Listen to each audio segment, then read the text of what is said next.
Ecuador doubles infection figures and mortality rate rises as hospitals report a collapse in its services.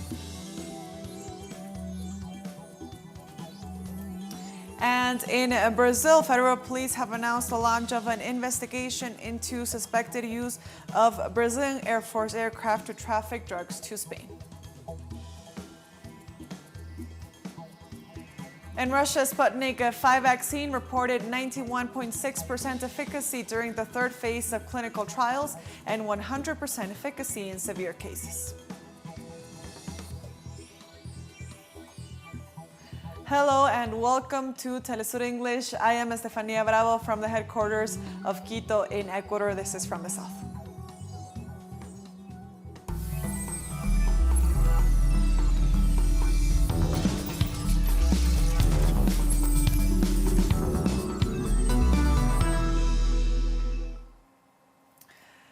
Ecuador's presidential candidate for the Union for Hope coalition, Andrés Arauz, has asked Argentine President Alberto Fernández for his cooperation in acquiring a COVID-19 vaccine. In a letter sent to the Argentine head of state, Andrés Arauz expressed that the two leaders are united by a deep love for the great homeland and an unwavering commitment to Latin American integration.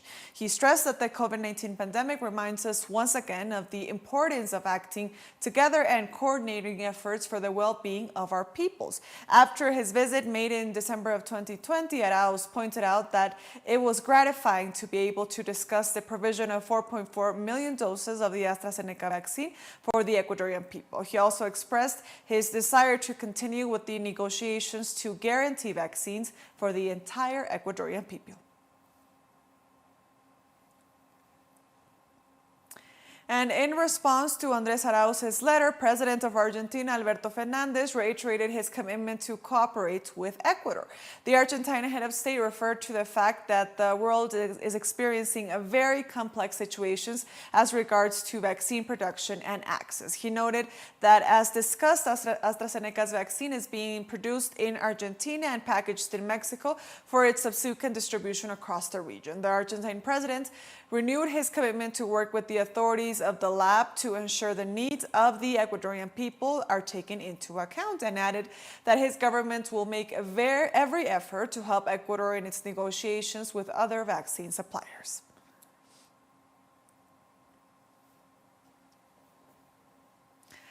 And staying in Ecuador, in the midst of the process taking place in the run-up for the elections on February 7th, the nation faces a worsening health crisis, with the number of people infected with COVID-19 doubling in January from the end of 2020 and a 46% increase in mortality. The Ministry of Health reported that between January 1st and February 1st of 2021, 40,053 new infections were reported, twice as many as in November and December. The highest number was recorded on January 30th, when 3,092 people were reported to have been affected.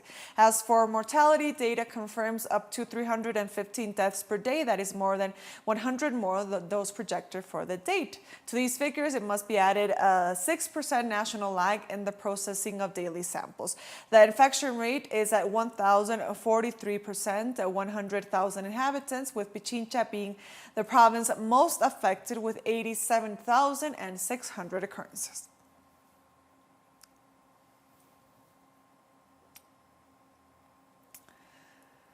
The presidential running mates for the Union for Hope coalition, Andrés Arauz and Arauz-Rabascal, carried out a walk for hope in the city of Guayaquil as part of their final campaign activities. During the event, the candidates reiterated the possibility of winning on the first round on Sunday. Likewise, they assured that if they win, they will promote Latin American integration to face the crisis sparked by the COVID-19 pandemic. The presidential candidates of the Union for Hope coalition, supported by former President Rafael Correa, also promised to govern with and for the people, prioritizing the sectors most affected by the economic crisis.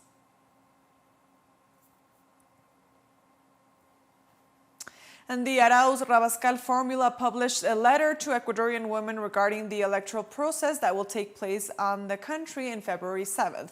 The missive emphasizes we are going to recover that state capable of guaranteeing human rights, and for this we count on the capacity of all women. It also points out that it is why we will have a party cabinet and we will promote the necessary measures so that the parity is also a reality in the boards of directors of public and private companies.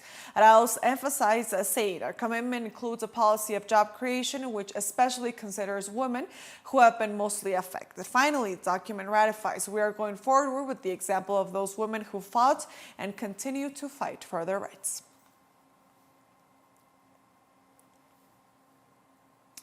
In an interview for teleSUR, political analyst Nicanor Moscoso highlighted the electoral court's intention to try to damage the candidates that currently lead in the voting intentions for Sunday's elections. The candidacy of the Union for Hope coalition, which is that of Arauz-Rabascal, which according to the polls is widely leading the electoral preferences, took almost 3 months to be accepted, but in the end we are reaching the last days.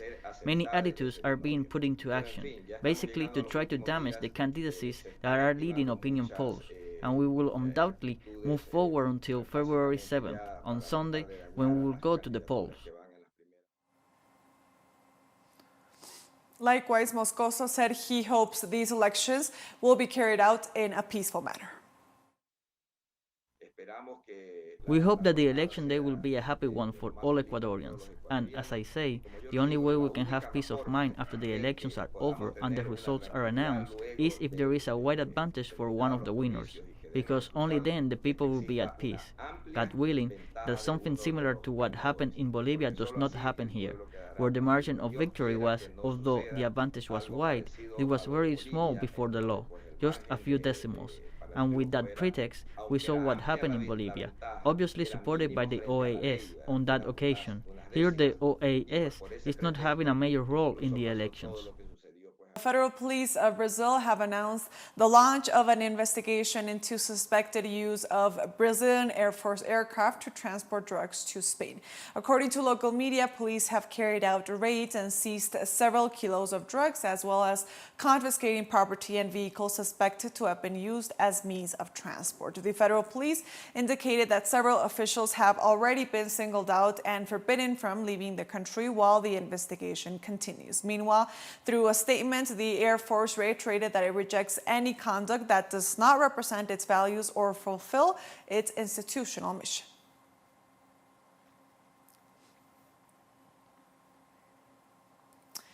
In Colombia, 2 new massacres took place in the department of Nariño, leaving at least 9 people dead. The authorities of Nariño confirmed that in the municipality of Policarpa, the bodies of 4 young people who had been missing since January 29th were located. In relation to this case, the police said that they are awaiting the technical inspection. In another similar incident in the municipality of Roberto Payán, the bodies of 5 murdered citizens were found. This act of violence was denounced by Congressman Roy Barreras. In Bolivia, the immunization of health personnel who face a greater risk when caring for patients in this period of the pandemic of the new coronavirus continues without interruption. Meanwhile, there are attempts to keep economic activities in operation. Our correspondent, Fred Morales, has more. As soon as the first 20,000 doses of the vaccine against the new coronavirus arrived, the immunization of the health personnel most exposed to the virus began in this country. This week, the vaccination was extended to Tarija and Chuquisaca. 35,000 doses of the vaccine have already been administered in Argentina. The worst adverse reaction has been pain at the area of vaccination, slight fever or general discomfort that goes within 24 hours. The fight against the pandemic has the support of the social organizations, which are preparing their list of union demands for this period, in which, for the first time, health has the priority over salary issues. Health is the priority in the list of demands, and therefore we must decide how to join, support and help this work that is carried out by the government, leaving aside ideological, political differences. Health is what is important at this moment. The government clarified that, in its strategy, immunization reaches, for the time being, only those who are at high risk of contagion due to their exposure to the disease. We will vaccinate as we have indicated as priority the medical personnel, but the medical personnel working specifically with COVID and the intensive care units. It is important to know that with the second shipment of vaccine that arrived in the country, we will be able to vaccinate all the healthcare personnel. The world healthcare personnel entails around 179,600 people. The first 20,000 doses of the Sputnik V vaccine have been administered since last Friday in the capital cities of the departments. This February, the first million doses of the COVAX vaccine will arrive, which guarantees vaccines for at least 20% of the population in less developed countries. The second group of people that we are going to vaccinate as a priority is the people with chronic disease. We have 1,300,000 people in this group, among them the people over 60 years of age. This is the vulnerable sector, and then we are going to vaccinate all the people who are known as the healthy population. Within the healthy population, we have 4 million Bolivians. This means that we are going to vaccinate around 7.2 million Bolivians in the country. The Bolivian government has contracted purchases of more than 15 million vaccines of different brands that will arrive between now and June. In all cases, vaccination is voluntary and free, but health insurance companies, clinics, and pharmacies have also been authorized to import them. Freddy Morales, teleSUR, Bolivia. On Monday, the Nicaraguan government announced that the country would receive the first batch of COVID-19 vaccines in the coming days through a donation made by the Indian government. Vice President Rosario Murillo said that India has also allocated a donation to the Nicaraguan people. We will announce all this as soon as we receive the announcement and the commitments regarding delivery dates from the Solidarity Government of India, she said. Moreover, the official confirmed that the World Health Organization would deliver more than 500,000 doses of the AstraZeneca vaccine through the COVAX facility. Through the COVAX mechanism, Nicaragua aims at vaccinating 20% of its population, which represents over 2,500,000 doses.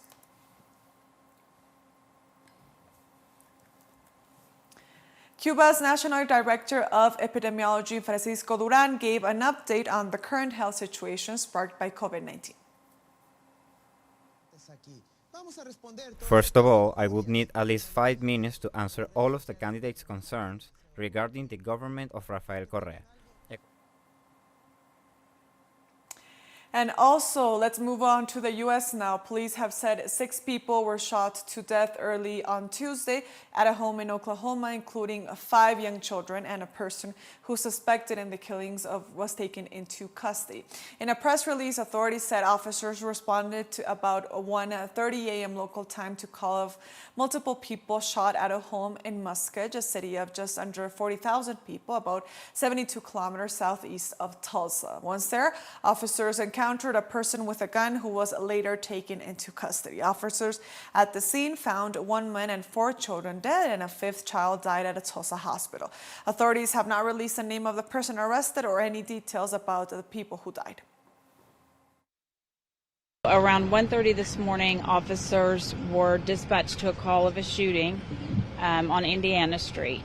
When they arrived on scene, they encountered a suspect leaving the residence with a gun in his hand. One of our officers fired at that suspect, missing him. The suspect ran off. He was shortly apprehended after a short foot chase. When officers went inside the scene, they discovered 4 small children had been shot and 1 adult male. There was another female that was taken to the hospital with another small child. They were both life-flighted to a Tulsa hospital where that small child also was pronounced deceased. And also in the U.S., the FBI confirmed that 2 agents were killed and 3 were wounded while serving a federal search warrant in a case involving violent crimes against children in South Florida. The agency said the suspect is also dead. Authorities said the shootings on Tuesday involved a suspect barricaded inside a home in an apartment complex in Sunrise, a suburb of Fort Lauderdale.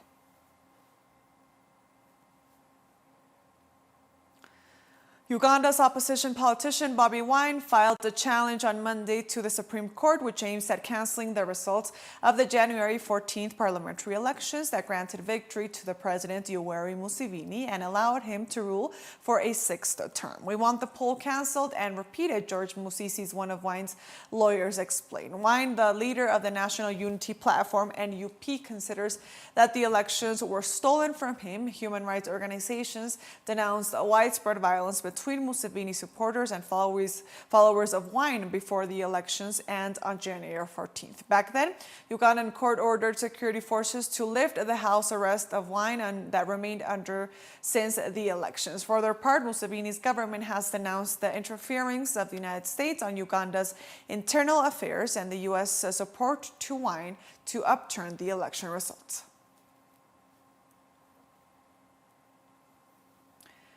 In Turkey, one person died and another is missing after flash floods struck the province of Izmir. The two people were trapped inside a vehicle that was carried away by rising water in the town of Menderes. Izmir's Governor Yavuz Selim Kosker said the region received 1.5 times more rain than the average total for February in just 10 hours. Many residences and businesses in Bayraki and Karabaglar were severely damaged by the floods, which also left vehicles stranded on highways. The downpour is forecast to continue until Wednesday morning. Russia's Sputnik V vaccine, developed by the Gamaleya National Center of Epidemiology and Microbiology, reported 91.6% efficacy during the third phase of clinical trials and 100% efficacy in severe cases.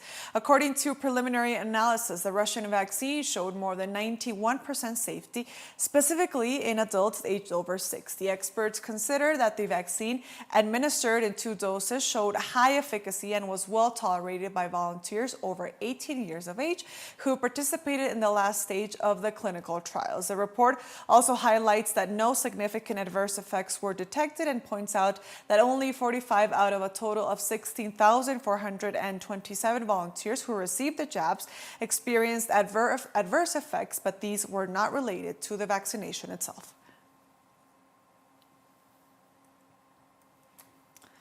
At least 12 countries are initiating their vaccination campaigns against COVID-19 this week using the Russian vaccine Sputnik V. The Russian Direct Investment Fund announced in a statement that during the first week of February, a group of countries on several continents have already received and distributed the Russian vaccine, and in many of them, vaccination campaigns have already begun. The document stresses that in 10 of these countries, Sputnik V has become the first vaccine licensed for civilian use. The Russian fund also highlighted that the vaccine is one of the most widely available. In Latin America, countries such as Argentina, Mexico, Bolivia, and Venezuela have requested the vaccine, highlighting its effectiveness.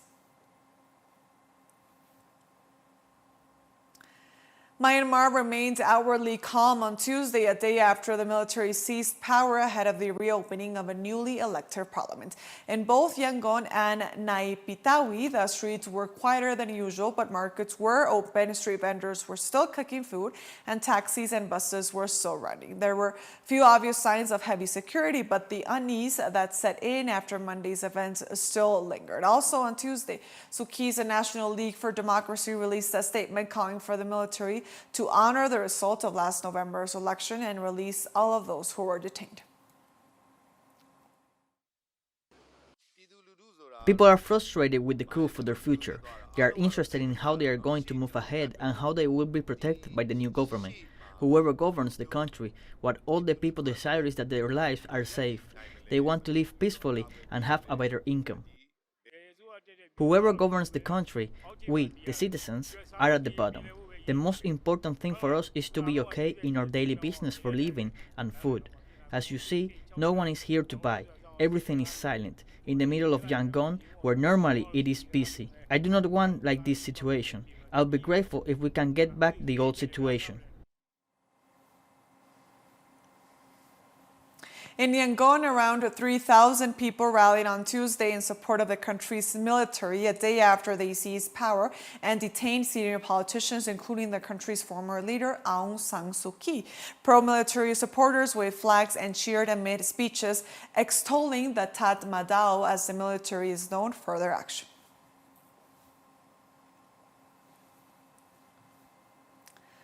There were public signs of opposition to the military takeover in Myanmar on Tuesday evening in Yangon, the country's biggest city, after several activist groups asked people to make noise at 8 p.m. local time. According to local reports, what was initially planned to take place for just a few minutes extended to more than a quarter of an hour in several neighborhoods. Drivers also honked their horns while people on their balconies banged at pots and pans. At the same time, shouts could be heard wishing detained leader Aung San Suu Kyi good health and calling for freedom.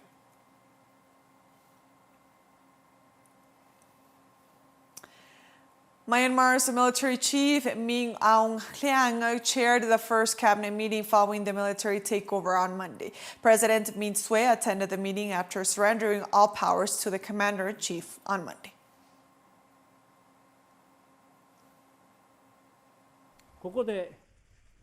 I seek your cooperation to endure just a bit longer. We must make sure the infections are on the continuous decline, so I have made this decision. If the prefectures that have shown some improvement in the infection cases, we will lift the state of emergency before March 7. Tokyo 2020 President Yoshiro Mori on Tuesday expressed his confidence in holding the Olympics this summer, suggesting the cancellation of the Games was not on the table. We, no matter what situation it would be with the coronavirus, will hold the Olympic Games. We should pass the discussion of whether we will hold the Games or not, but instead discuss how we should hold it. We should see this as a chance to come up with a new type of the Olympics. Basically, shortening torch relay, like changing from 3 days to 2 days or 1 day, is out of the question. What I am saying is that we are aiming to find a way to avoid close contacts during the relay. The biggest problem is how Japanese people see the Olympics now, and secondly, how we should proceed the preparation for the Games while combating the coronavirus. These 2 points are our primary focus. And with that story, we've come to the end of this news brief. You can find these and many other stories on our website at telesurenglish.net.